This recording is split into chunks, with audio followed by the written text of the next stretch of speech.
बांटने लगा पैसा। तो अब पैसा बांटने लगा तो ये हुआ कमजोर हो जाएंगे तो कोई पैसा वापस नहीं करेगा।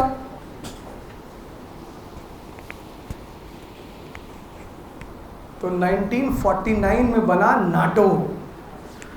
लेकिन अब दुनिया से ये थोड़ी कह सकते थे कि हम महाजन हैं।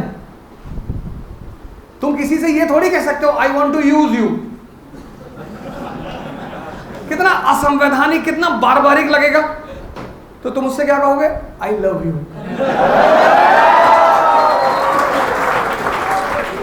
मुद्दा वही है,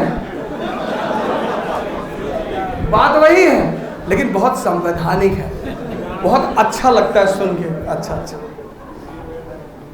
तो अब तुम अगर ये कहो कि नाटो महाजनों का संगठन है तो बड़ा बारबारिक लगेगा। तो तुम कहोगे NATO is a military organization of capitalist countries under the leadership of US to protect democracy.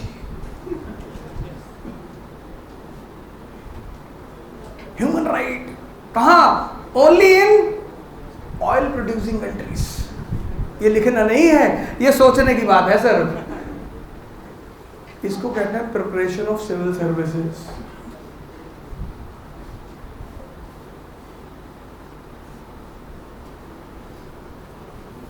हमारे बड़े सारे मित्र यहाँ बैठे हैं और सब अकूत ज्ञान का भंडार, अनुभव का भंडार। राजू सिंह सर हमारे, मोहित सर हमारे, ये सारे लोग, जितने भी लोग, बहुत सारे लोगों का तो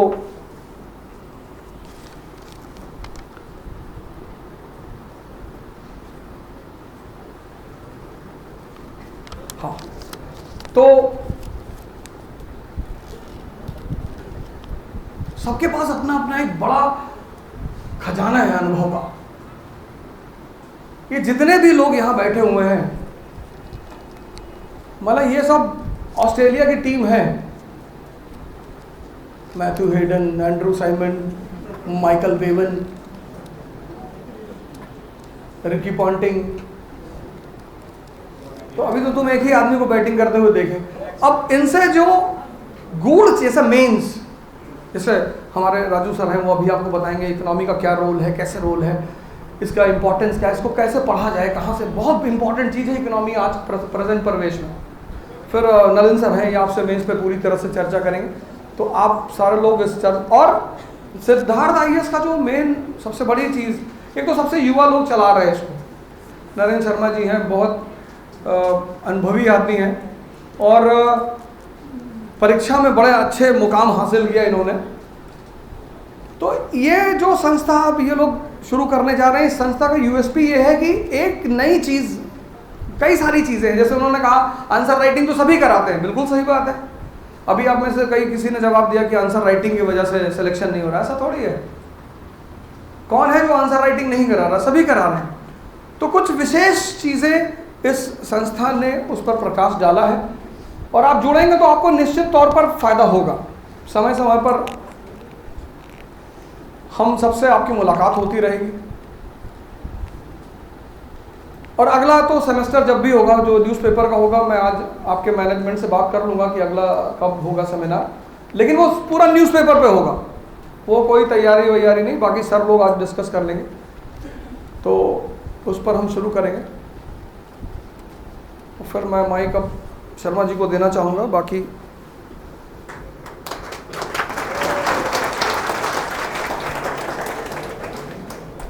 हेलो,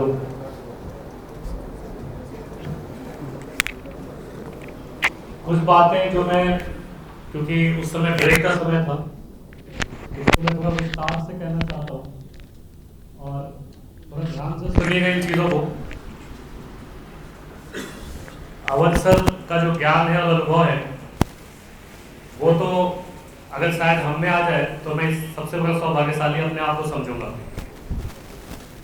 लेकिन कई बातें ऐसी हैं जो कि हम आवाज नहीं आ रही है? अच्छा, ये बताओ तुम में से प्रश्नों के आधार पर इस चर्चा को शुरू करते हैं। यूपीएससी की तैयारी में सबसे बड़ी समस्या हम जो फेस कर रहे हैं वो कौन सी है, या पर्सनली किस तौर पर आप फेस करते हैं, उसके समाधान के साथ बात करेंगे। बताइए। यस, बताइए। आत्मिक निडरता, निडरता नहीं रहती है। क्या नहीं रहती है? निर्भीकता नहीं रहती है। यूपीएससी की तैयारी में ध्यान से समझ लीजिए, अगर सुन लीजिएगा तो फायदा होगा, अगर इतना देर बैठ गया तो कुछ देर और बैठ लीजिए, है ना।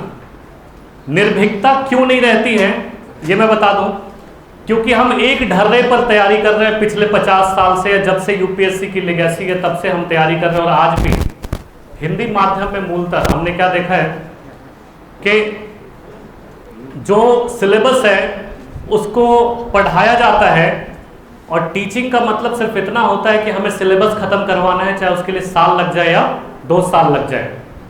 लेकिन बात हमेशा ध्यान रखिएगा कि सिलेबस पढ़ना और उस सिलेबस को उस तरीके से पढ़ाना जिसमें आपका सिलेक्शन हो जाए, इन दोनों में बहुत ज़्यादा अंतर होता है। और ये एक ऐसी बात है जिसके कारण रिजल्ट्स बहुत कम मिलते हैं, विशेषकर हिंदी माध्यम में, है ना। अवध ओझा सर से मिलने के लिए इतने उत्सुक हो तो एक बार मिल लो, सर है यहाँ पे, और मिलकर फिर बैठ सकते हो, है ना। मिलना चाहते हो मिल लो एक बार। सर को यही बुला लीजिए, सर को यही बुला लीजिए। सर यहीं आ जाइए।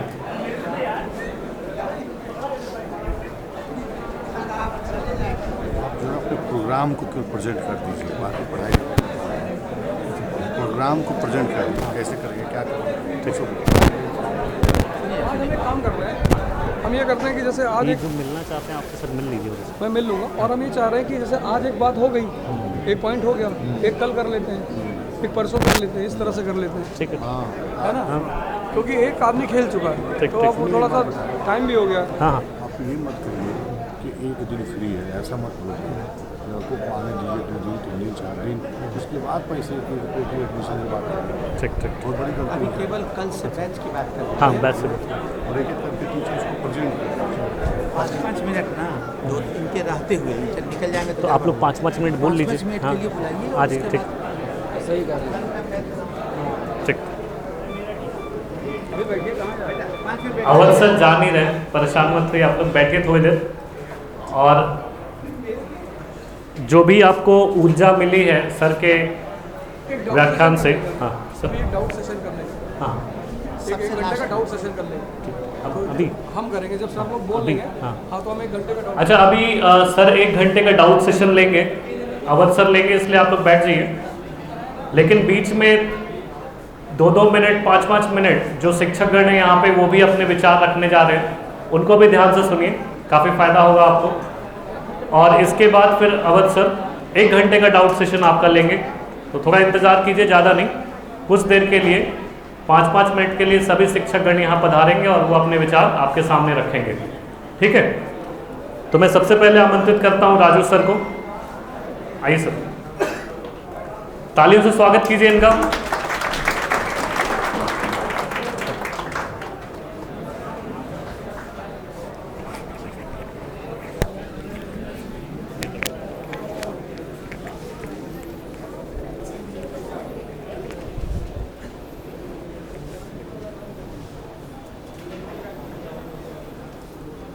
देखिए, इकोनॉमी को लेकर के लोग काफ़ी सोचते हैं कि कठिन है, डेटा होता है, और पहले ही सरेंडर कर जाते हैं, जबकि ऐसा कुछ नहीं है।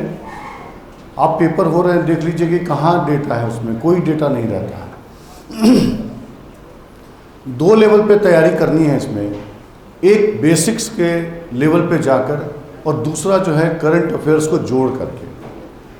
यूपीएससी का ट्रेंड कुछ इस तरीके से है कि आपका बेस कंसेप्ट क्लियर हो और दूसरे 1 वर्ष के अंदर जो भी नई बातें डिसीजन की गई, इम्प्लीमेंट की गई, चाहे वो आरबीआई के द्वारा, चाहे इंडिया गवर्नमेंट के द्वारा, उन्हीं चीज़ों को हमें ऐड ऑन करके पढ़ना होता है। यूपीएससी जो भी क्वेश्चन पूछती है, या तो कॉन्सेप्ट पे जाती है, या 1 वर्ष के अंदर जो भी नया डेवलपमेंट होता है उससे क्वेश्चन उठाया जाता है। एनसीईआरटी से आपका बेस क्लियर होता है। एनसीईआरटी एक ऐसी चीज़ है जहाँ पर